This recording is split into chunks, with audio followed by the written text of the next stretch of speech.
All right. So first things first, whenever any prospect enters our funnel, we tag them as a persona, right? So sticking with the HVAC example, if we are running a campaign and we're targeting an HVAC business owner, we're going to tag them as such, right? So here you see HVAC owner Harry.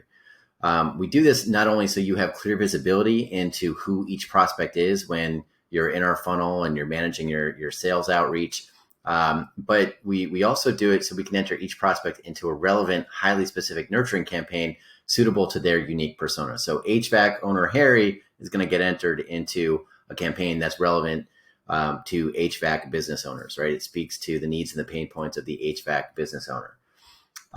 We're going to do that for the referral prospects, for the financial advisors, for the accountants, for the lawyers. Everybody is tagged with their own unique persona and entered into a drip to a campaign that is going to be relevant for them, to stay in front of them, to stay top of mind. It's going to add value over time with a clear call to action, ask to get in touch so that when they're ready, you're going to be well positioned to have that conversation with a prime prospect who already knows you, your value prop, your brand, and how your services fit their pain points, solve their problems, right?